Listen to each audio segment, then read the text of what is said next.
Bien, buenos días muchachos.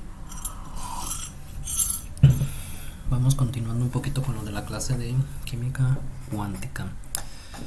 La vez pasada nos quedamos con lo que es la hipótesis de Broglie. Bien, ya espero que quede claro. Antes en la física clásica, cualquier objeto físico se clasificaba o como partícula o como onda. Cada uno de estos objetos tenía comportamientos muy particulares, entre ellos que ya he mencionado lo de la localización. Una partícula tiene bien definido el volumen que ocupa en el espacio, mientras que una onda no tiene bien definido el volumen que ocupa. Vale. Entonces,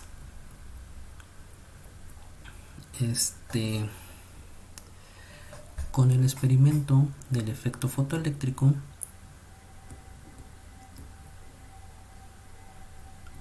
lo que mejor explicaba ese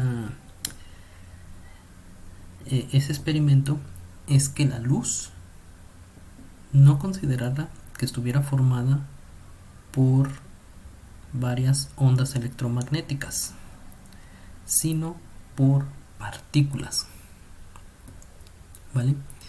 Y que estas partículas, al momento de chocar con un solo electrón, toda la energía que poseía ese fotón, al chocar, toda la energía se la confiere, se la transmite al electrón.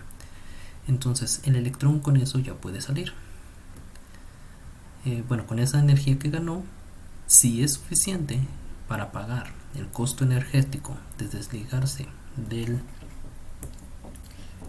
metal, pues sale huyendo, por así decirlo. Entonces, el momento lineal,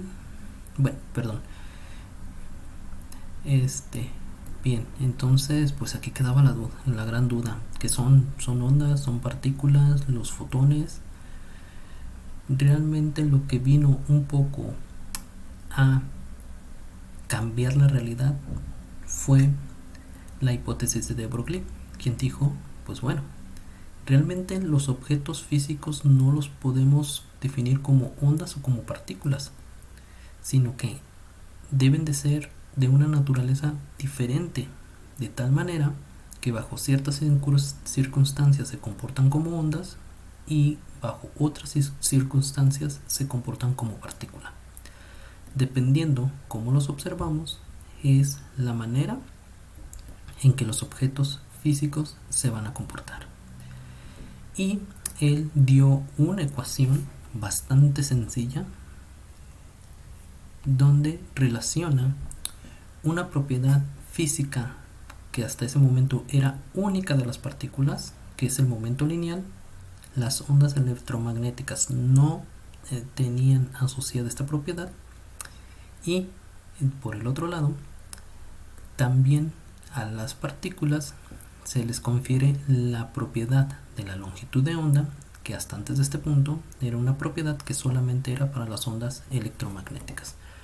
Entonces ya quedamos aquí que cada partícula va a tener su comportamiento de onda. Cada objeto físico va a tener su comportamiento de onda y con una longitud de onda lambda y un momento lineal con p. Si un cuerpo, una partícula, queremos saber con qué longitud de onda va a tener cuando se comporte como una onda, pues solamente empleamos esta ecuación, que es bastante sencilla. Es lambda es igual a h, que es la constante de Planck, entre p, que es el momento. Que el momento para una partícula, que en física clásica clasificamos como partícula, la calculamos muy fácilmente, que es masa por velocidad. Chéquense que aquí hay algo que no encaja con el comportamiento de las ondas. puesto que una onda no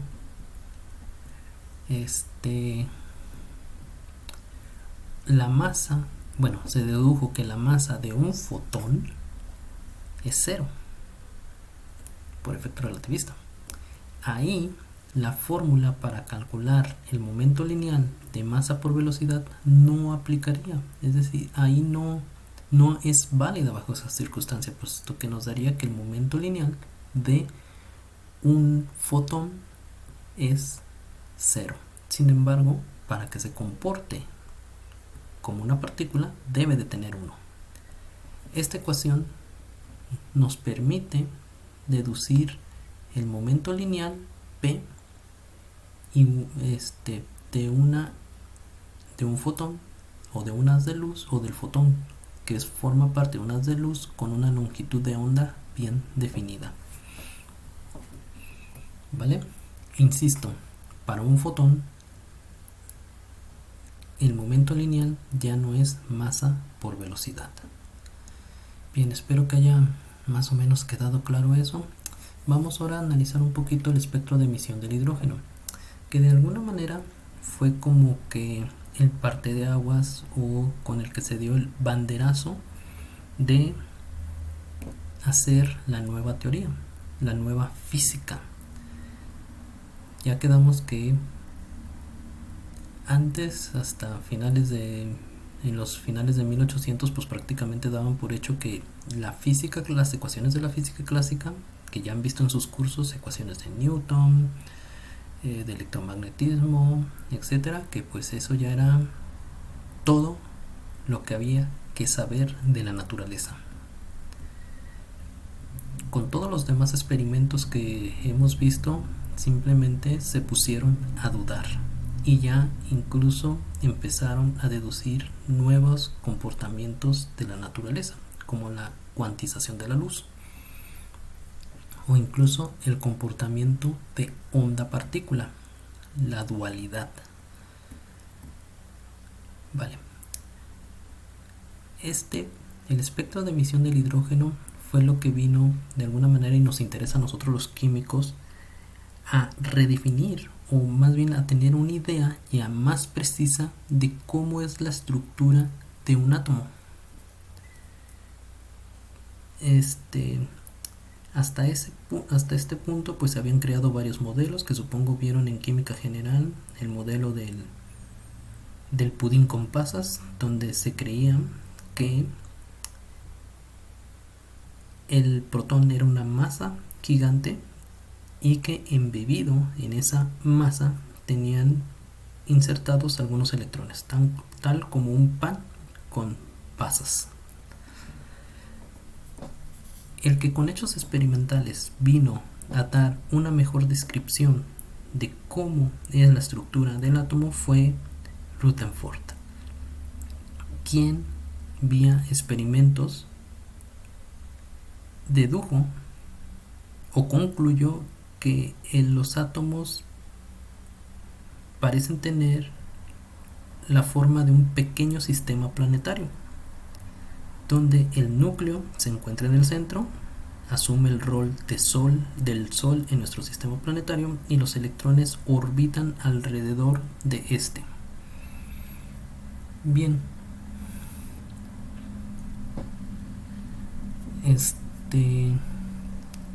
esa fue un modelo basado en experimentos.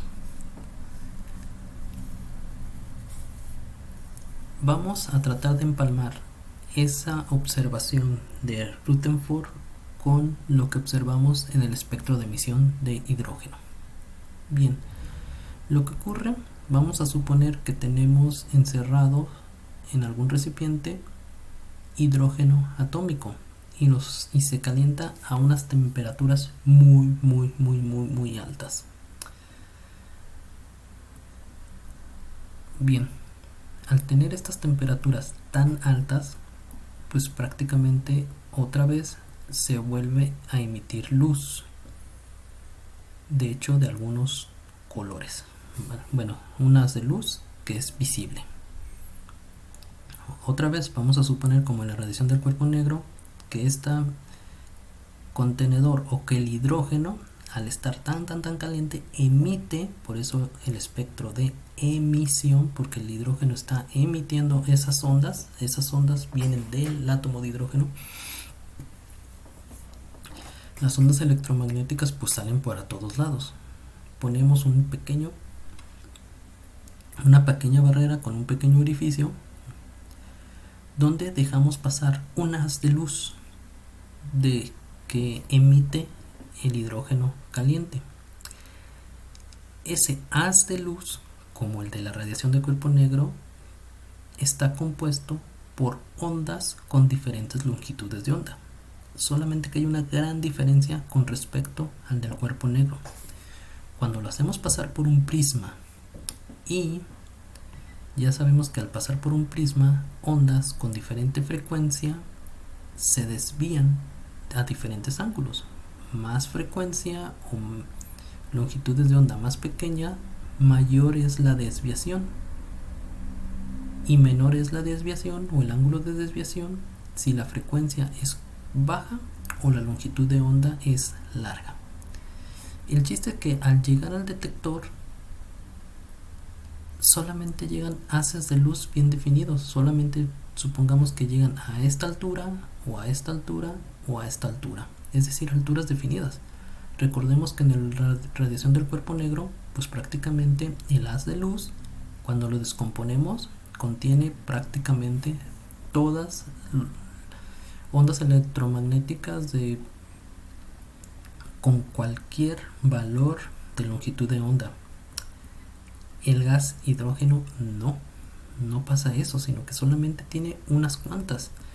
De hecho, supongamos que esto es como una placa fotográfica donde está completamente negro la placa y se va a aclarar en aquellos puntos o en aquellos lugares, regiones donde arriben las ondas electromagnéticas que fueron separadas por el prisma.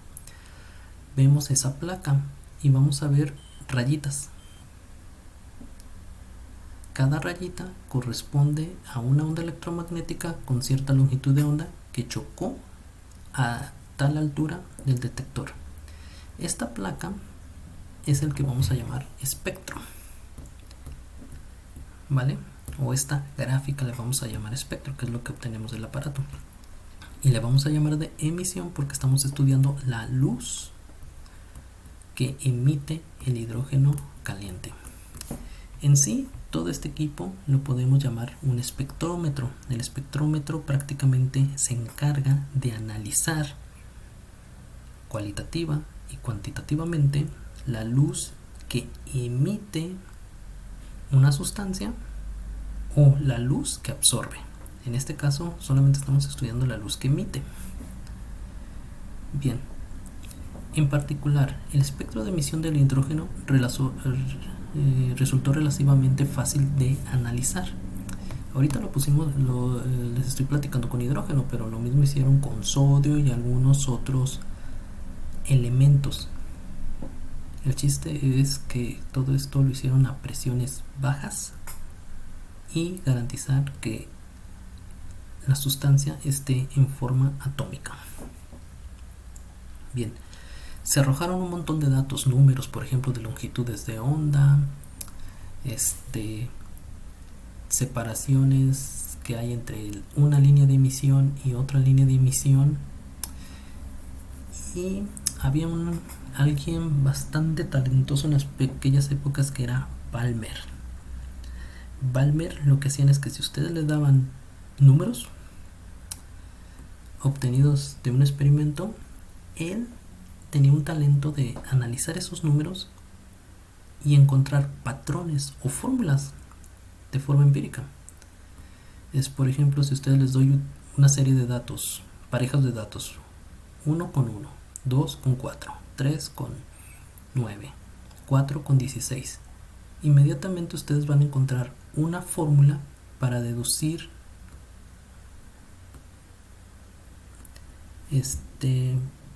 una regla que asocie a ambos pares de datos. En este caso sería x al cuadrado, si se fijan, ¿vale? Pues bueno, él en algo parecido pero mucho más monstruoso y difícil encontró la siguiente fórmula empírica. Es empírica puesto que se encontró basados en mediciones experimentales. Sin esas mediciones experimentales, sin esas observaciones, no se hubiera podido llegar a esta fórmula. Por eso le pongo empírica. V es el número de onda y como ven, V con la tilde arriba es 1 entre la longitud de onda de la línea emitida. También encontró que 1 en N1 y N2 son dos números enteros mayores a 0. Van de 1, 2, 3, 4, 5, 6, etc. No pueden ser negativos, no puede ser 0, porque llegamos a una indeterminación. Y también, analizando los datos, dedujo una constante de proporcionalidad, R sub h, que es la constante de Rydberg y que vale 1.09677 por 10 a la 7 metros a la menos 1. Y con esta ecuacioncilla, con esta ecuación lambda, él puede deducir,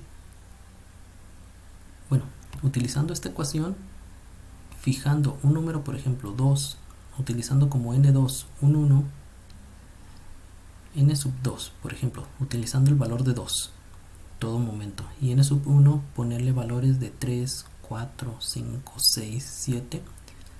Aplicando esa fórmula deducía perfectamente el valor de lambda en el espectro o en la placa, ¿vale?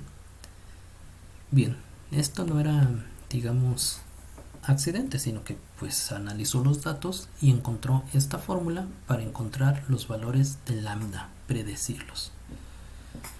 Muy bien, entonces, para los físicos teóricos eso no es suficiente, de observar los datos y deducir una ecuación a partir de los datos. ¿Por qué? Porque eso no explica mucho qué es lo que está ocurriendo a nivel atómico, qué es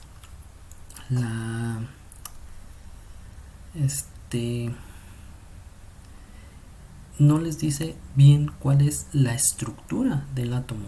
Es decir, Palmer encontró una ecuación muy padre que le permite deducir la longitud de onda, pero no le dice nada en sí de por qué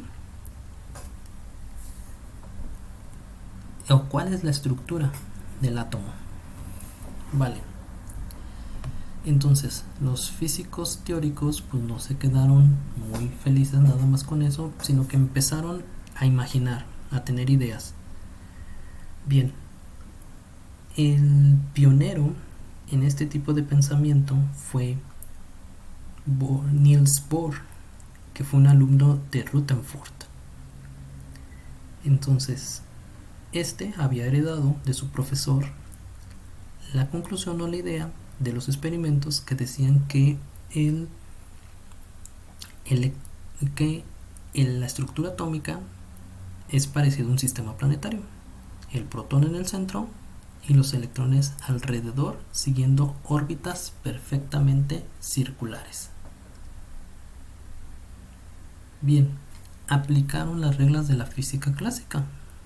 Bueno, y aplicaron las reglas de la física cuántica para tratar de deducir la energía que tiene un electrón, ¿vale?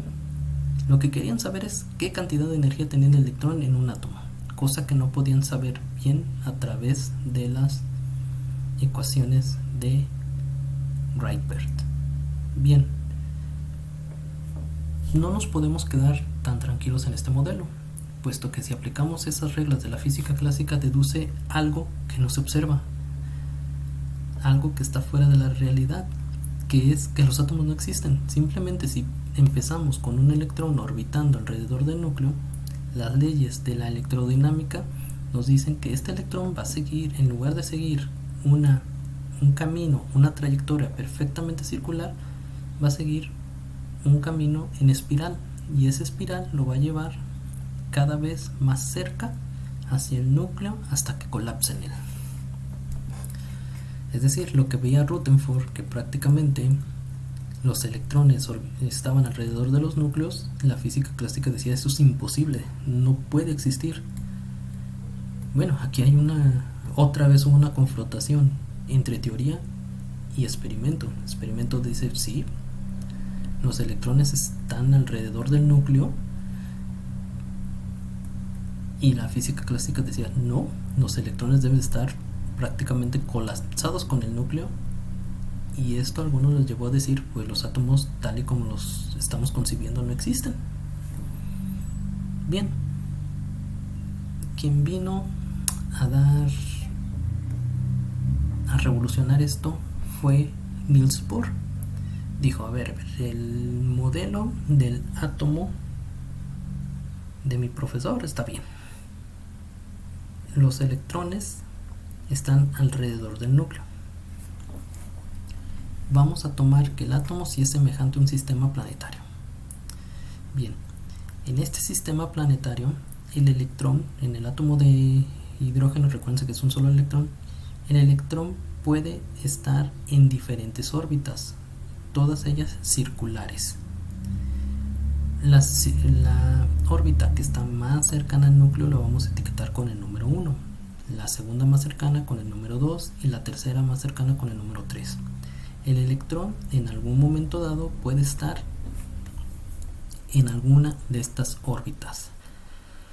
Cada una de estas órbitas va a tener, o para que el electrón esté en alguna de estas órbitas, el electrón tiene que poseer cierta cantidad de energía. Para estar en la órbita más cercana necesita tener una energía que le vamos a poner E sub 1. Ahorita no conocemos el valor, la cantidad de esa energía.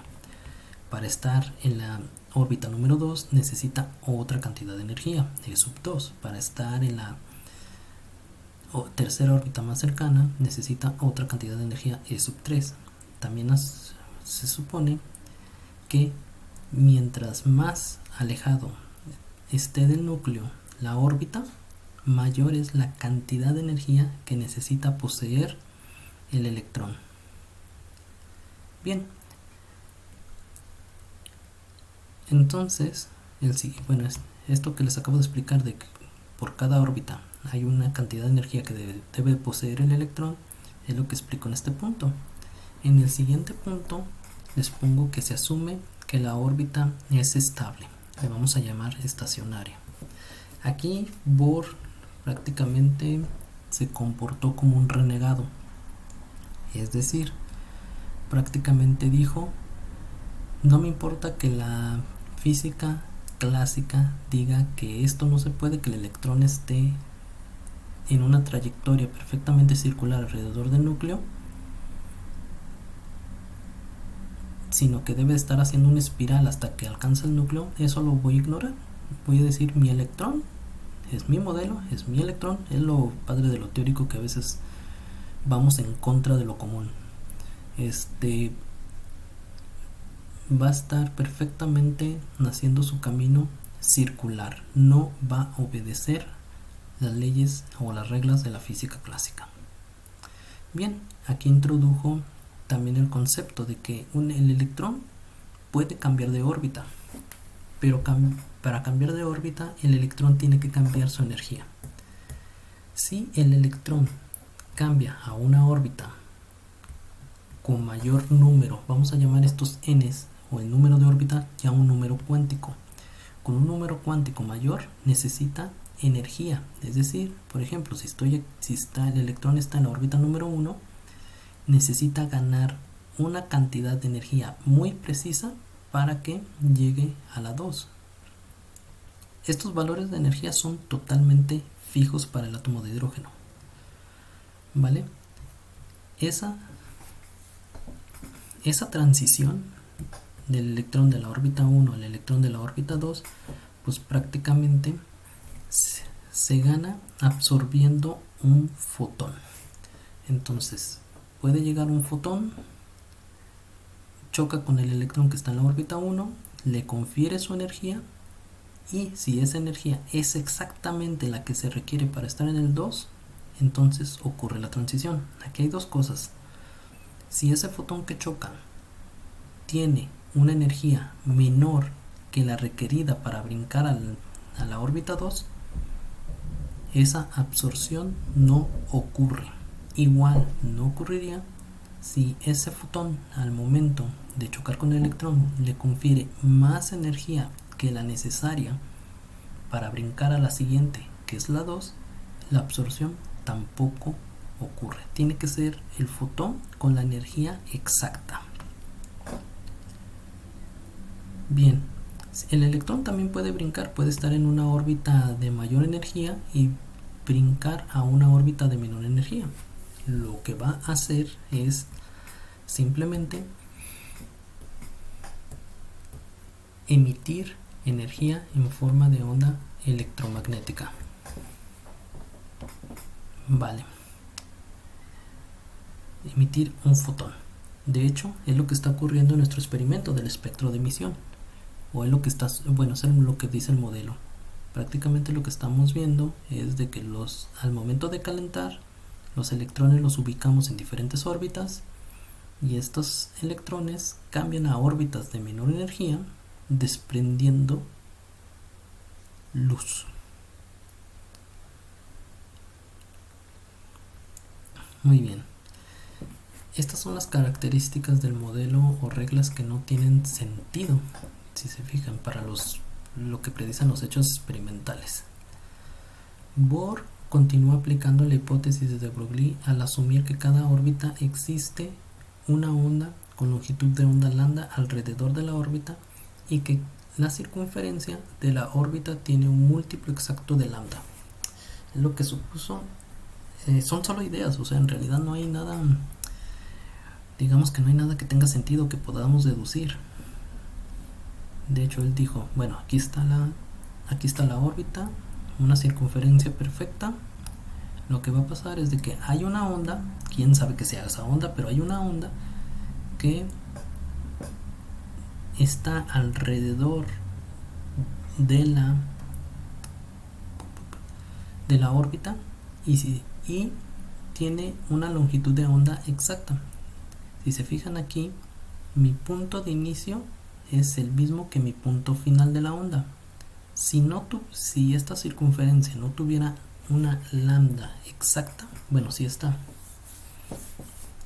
onda no tuviera una longitud de onda exacta, pues prácticamente esa órbita no es permitida.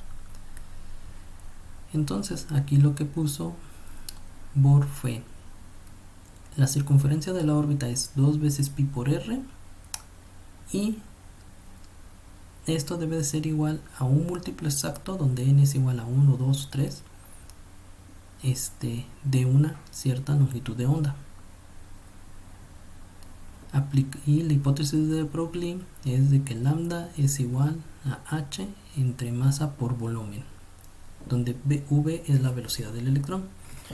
Como el electrón es una partícula, ese sí le podemos asignar una velocidad y también tiene una cantidad de masa que es 9.109 por 10 a la menos 31 kilogramos.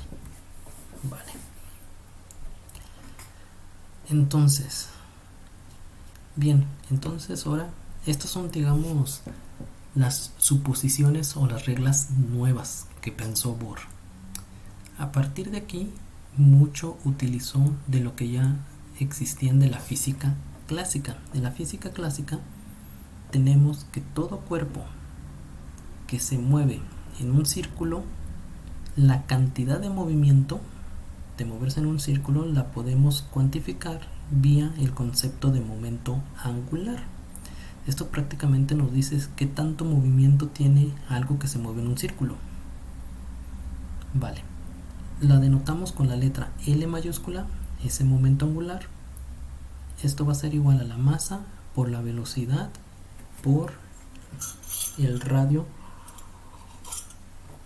del círculo o de la órbita. Bien.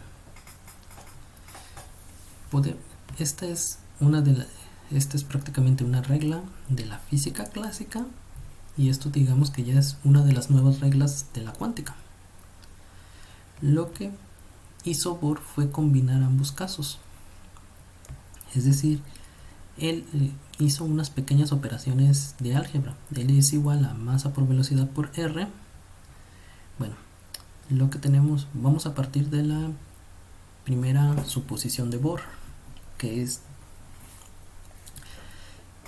que hay una onda asociada a la órbita y que la circunferencia de esa órbita es igual a un múltiplo exacto de la longitud de onda de esa onda.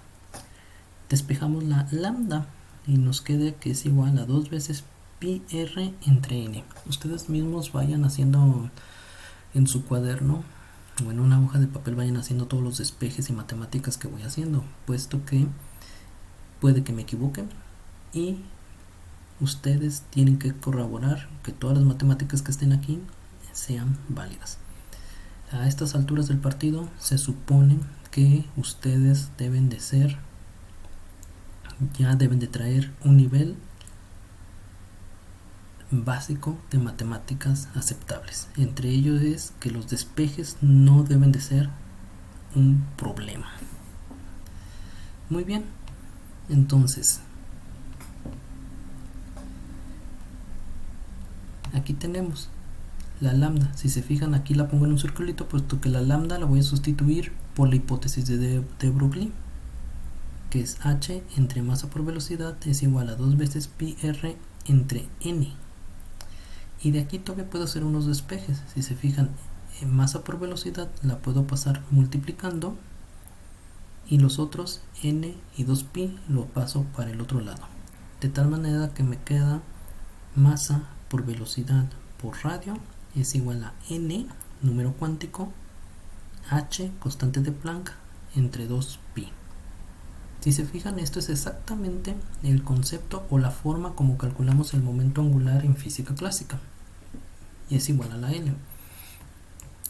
Claro que en física clásica no hay nada que nos diga que esta cantidad, masa por velocidad por radio, tenga que ser igual a esto, y peor aún, que nos diga que tenga que estar cuantizado. Si se fijan, esto está cuantizado. ¿Por qué? Porque el momento angular no puede tener cualquier valor. H entre 2pi es una constante, pero n, con la condición que puso Bohr, puede valer 1, 2, 3, 4, 5. No, el momento angular no puede tener cualquier valor, sino solamente valores fijos, dependiendo si la n, dependiendo de qué valor tenga n, e insisto, n solamente puede tener valores de enteros positivos, no puede ser ni 1.5 ni 1.333333, nada, puros enteros.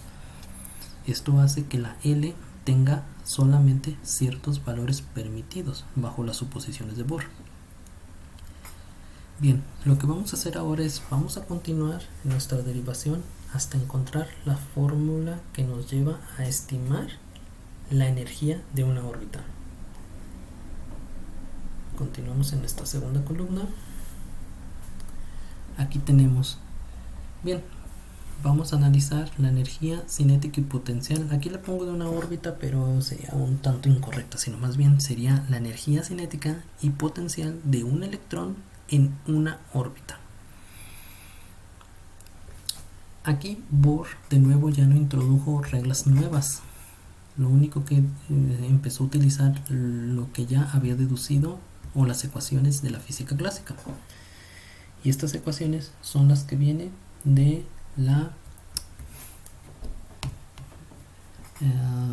de lo que se conoce como el movimiento circular uniforme, que espero que lo hayan revisado en algún curso de física.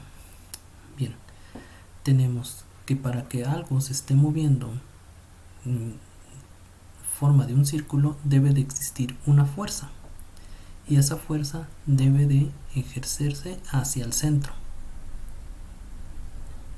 ¿vale? Simplemente la Tierra está girando alrededor del Sol y necesita una fuerza dirigida hacia el Sol para que se mantenga dando vueltas. Esta fuerza es la fuerza de gravedad.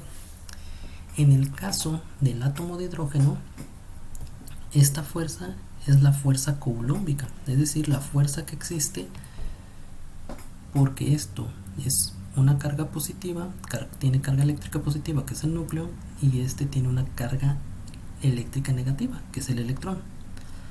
Aquí hay que decir que también deberíamos de contar la fuerza gravitatoria. Hay que recordar que la fuerza de gravedad se da entre dos cuerpos que tienen masa. El protón tiene masa, el electrón tiene masa. La cosa es que aquí despreciamos la fuerza de gravedad, porque esta fuerza, comparado con la fuerza eléctrica, es una nada. Es tan pequeña que la podemos despreciar sin que pase nada. Bien, la carga del núcleo E representa la carga elemental. Recuerden que la carga de un electrón y de un protón es exactamente igual, solo cambia de signo. Entonces, un núcleo va a estar compuesto por Z número de protones. Ahorita suponemos que vamos a hacerlo un poquito más general y no vamos a encasillarnos de que el protón, que es un átomo de hidrógeno y que por lo tanto tiene un solo protón, sino que ahorita vamos a generalizar un poco, donde vamos a tener un átomo hidrogenoide. Eso significa que tenemos cualquier núcleo cuya carga es Z número de protones por la carga elemental, y ese átomo solamente tiene un electrón. Le quitamos todos los electrones excepto uno.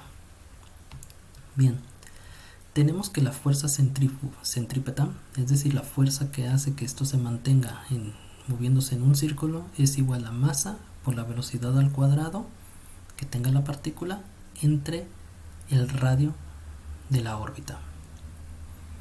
Bien, entonces sabemos que esta fuerza centrípeta, que es masa por velocidad al cuadrado r, es de naturaleza colómbica, por lo tanto igualamos esta fuerza centrípeta, que es muy general, la igualamos a la fuerza colómbica, que en este caso es Z por E al cuadrado, sería la carga del núcleo, que es ZE, por la carga del electrón, que es E cuadrada. Esto dividido entre 4 veces pi epsilon sub 0 r al cuadrado, donde r es el radio, epsilon sub 0 es la constante de permitividad en el vacío, 4pi pues ya sabemos que son constantes. Bien, podemos usar esta relación para obtener una expresión para calcular la energía cinética del electrón en la órbita. Para eso, otra vez, insisto, aquí hasta ahorita estamos tomando todo lo de la física clásica.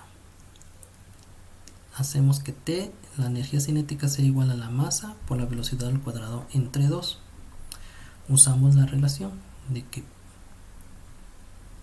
masa por BR al cuadrado, que es esta, cuando igualamos las dos fuerzas, fuerza centrípeta, que es igual a la fuerza de colómbica, las igualamos y hacemos ciertos despejes. Si se fijan, aquí la masa por la velocidad al cuadrado la puedo despejar, es decir, la R que está dividiendo la mando para el otro lado multiplicando. Y esta R a su vez se cancela con una de las R's de acá abajo. ¿Sí? Tengo R entre R cuadrada, me debe de quedar 1 entre R. Aquí cometí un error, puse R al cuadrado, el cuadrado no debe de ir, solamente debe de ir R. Una vez que quité R de aquí, solamente me quedo con masa por la velocidad al cuadrado. Esto lo divido entre 2. Esto, al dividirlo entre 2, en lugar de un 4, tengo un 8. Ustedes mismos traten de hacerlo. Finalmente, la energía que posee el electrón se divide en energía cinética y energía potencial coulombica. Es decir, el electrón alrededor de la órbita tiene dos contribuciones de energía. Una en energía cinética, por estarse moviendo alrededor del núcleo, y otra, una energía potencial. La energía potencial es una energía que depende de la posición. En este caso es una energía que debe de poseer el electrón para estar alejado a cierta distancia del núcleo. Vale, y esa energía potencial la medimos, se estima de la siguiente forma. Otra vez es una ecuación de la física clásica. Menos ZE al cuadrado, Z, número de protones del núcleo, E igual al cuadrado entre 4 veces pi epsilon sub 0 entre R. Insisto, nuestro modelo implica que es cualquier núcleo, pero solo tiene un solo electrón. Vale, ya si se fijan tengo dos expresiones, ya tengo expresiones matemáticas para calcular tanto la energía cinética que posee el electrón en esa órbita como la energía potencial que tiene. Sumamos ambas, sumo la energía cinética, que aquí la represento con una T, más la energía potencial, que la represento con una U, sustituyo las dos expresiones, y si hacemos las operaciones nos va a quedar menos Z e al cuadrado entre 8 veces pi epsilon sub 0 entre R. Noten que no solo necesitamos conocer, que solo necesitamos conocer el radio de la órbita N para calcular la energía de esa del electrón en esa órbita.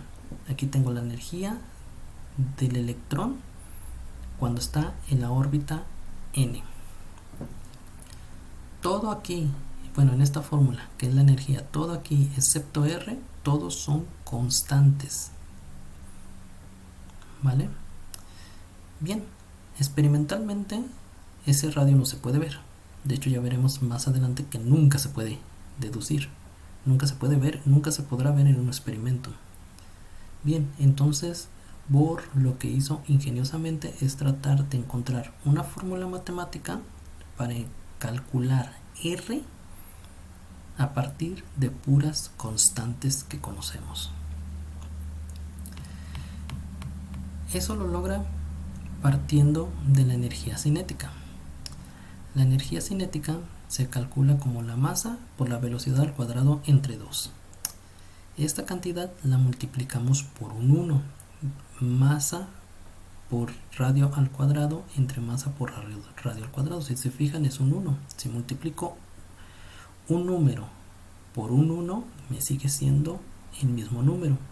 Solamente que ese 1 lo puedo definir a como a mí me convenga. Entonces haciendo las multiplicaciones me queda masa por masa, me queda masa al cuadrado, velocidad al cuadrado por R al cuadrado. Puedo expresarlo de esta manera, como masa por velocidad por radio al cuadrado, entre 2 veces la masa por R al cuadrado, que viene de multiplicar los denominadores. Ya quedamos que m por v alfa por la velocidad, la masa por la velocidad por el radio, es igual al momento angular del electrón, también en este caso elevado al cuadrado, entre 2 veces la masa por r cuadrada. Lo que hizo aquí es que hasta aquí digamos que todo es física clásica. Aquí Bohr ya se divorció de la física clásica al sustituir la L por la expresión cuantizada que encontró. ¿Vale? Y que fue lo que expliqué hace un momento. Entonces, al sustituir nos queda el número cuántico n cuadrada con n tomando valores enteros positivos, constante de Planck al cuadrado, 8 por pi al cuadrado por m por r al cuadrado. Bien. Previamente ya tenemos una expresión para la energía cinética que es esta. ¿Vale? Entonces, igualo la expresión que ya tenía con la nueva expresión que encontré y despejamos R. Chéquense que si mando esta R cuadrada para acá, me queda R cuadrada entre R, solamente me queda R acá arriba. Y esa R la despejo. Es decir, mando esto que está aquí multiplicando para el otro lado y esto que está aquí, z al cuadrado, dividiendo. Haciendo estas operaciones nos queda que el radio es igual a n al cuadrado, h al cuadrado, epsilon sub 0 entre pi por la masa por la z entre a al cuadrado. Noten, el radio, bueno, con esta fórmula podemos calcular el radio y no necesitamos nada que debamos acudir al experimento para saber. Es para determinar el radio. Todas son constantes que podemos conocer.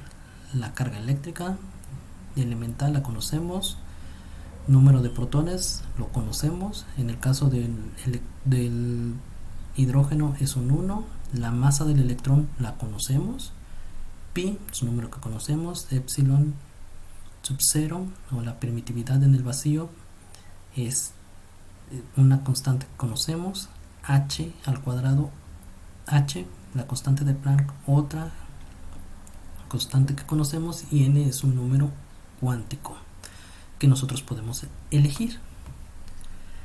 Bien, una vez que despejamos r, venimos y lo reemplazamos aquí. Va, aquí lo que tengo, si se fijan, estas cantidades prácticamente igual. Bueno, no es cierto, vengo y lo sustituyo en la expresión para la energía total del electrón, que esto es menos ze al cuadrado entre 8 veces pi epsilon sub 0. Aquí significa, si se fijan, todo esto sustituye al 1 entre r, y este 1 entre r es igual a menos, bueno, haciendo todas las operaciones nos queda que es z a la cuarta carga eléctrica elemental al cuadrado, masa del electrón entre 8, constante de Planck al cuadrado, epsilon sub 0 al cuadrado y el número cuántico al cuadrado. Si se fijan, esto nos llevó a deducir la energía, o a deducir una fórmula donde podemos calcular la energía que tiene un electrón cuando se encuentra en la órbita número n. E igual, todos lo determinamos a partir de puras constantes que conocemos. Bien, la transición entre estados o órbitas. Ya les expliqué que para pasar de una órbita a otra, el electrón debe de absorber energía o debe de emitir energía. Justo la diferencia. Supongamos que el electrón está en la órbita número 1 y pasa a la órbita número 2. Aquí lo que vamos a hacer es la energía del estado final menos la energía del estado inicial. Al principio estaba en la órbita número 1, al final está en la órbita número 2. Hago la resta. Sustituyo aquí. ¿Vale? Entonces, si se fijan, voy a tomar esta ecuación que tengo aquí, donde aquí le pongo n sub 2, es el que va a tomar el valor de 2 al cuadrado, menos por menos da más. Entonces tengo esto, la misma expresión para la energía del estado con n igual a 1, aquí le pongo n sub 1, el n sub 1 lo podemos sustituir por un 1, ¿vale? E incluso podemos factorizar todos los factores comunes en ambos términos, y nos queda una ecuación que es primero un combo de constantes multiplicado por esto que es 1 entre n2 al cuadrado menos 1 entre n1 al cuadrado, que en mi ejemplo aquí debería ser 1 entre 2 al cuadrado menos 1 entre 1 al cuadrado. Si se fijan, con lo que les conté al principio, esto es exactamente igual a la fórmula que encontró Balmer de forma empírica, analizando datos experimentales. Esta ecuación que encontró Niels Bohr, vamos a llamarle fórmula de primeros principios, es decir, el origen de esta ecuación que encontró Bohr no tiene, o la forma en que encontró esta ecuación Bohr no se basó en datos experimentales, sino solamente se basó en ideas y leyes de la naturaleza, de la física clásica, más unas inventadas nuevas, que esas nuevas que inventó la verdad no tenían ningún sustento, no las puede comprobar. Lo único que valida sus nuevas ideas es de que, fíjense que se dedujo exactamente la fórmula que se ve en el experimento. Bien, de este combo de constantes, si ustedes hacen todas las sustituciones y calculan el número que resulta, van a encontrar que es exactamente igual a la constante de Rydberg. ¿Va? Entonces, aquí empieza la era de la mecánica cuántica. Prácticamente Bohr y todo el mundo dio por sentado que hay nuevas reglas que descubrir para el mundo subatómico y que había que darse la tarea de irlas a descubrir. Bohr puso el ejemplo, solamente que el éxito de esta ecuación fue muy limitado, puesto que encaja perfectamente con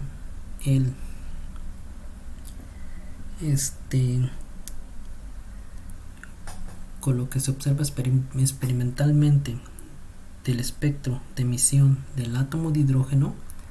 Pero si en el experimento nosotros cambiamos el átomo de hidrógeno por algún otro átomo, esta ecuación y este modelo fracasan. Es decir, su éxito está limitado, quiere decir que las ideas de la cuantización son correctas, pero no están aplicadas bien. Entonces Bohr pues no se quedó contento con esto, sino que siguió estudiando. Vale, prácticamente Niels Bohr se fue a vivir a Copenhague y ahí formó una escuela donde prácticamente él le dio seguimiento, él empezó a hacer todo el trabajo para descubrir las nuevas leyes de la física, cosa que en otros laboratorios todavía tenían resistencia, todavía no querían aceptarlo. Entonces todos los jóvenes investigadores que pues tenían que buscar un laboratorio donde formarse para obtener el grado de doctor, obviamente fueron corriendo a Copenhague a estudiar con Niels Bohr. Entonces, entre todos los muchachos de Bohr, empezaron a formular la nueva teoría de la mecánica cuántica. Y hubo dos que destacaron, que prácticamente fueron los que ahora sí descubrieron las reglas ya en total. Ya las reglas como deben de ser. Les digo, la de Bohr todavía es una aproximación que solo aplica para el átomo de hidrógeno, ya no aplica para más. Los dos alumnos que terminaron formulando las nuevas o que encontraron las nuevas reglas fueron Heisenberg, un alemán, y Schrödinger. Entonces, la siguiente sesión vamos a comenzar a estudiar lo que hizo en particular Schrödinger. Los dos dieron las mismas reglas en una presentación matemática totalmente diferente. Heisenberg utilizando matrices, Schrödinger utilizando ecuaciones diferenciales. La que ha predominado hasta el momento es Schrödinger. Bien, hasta luego.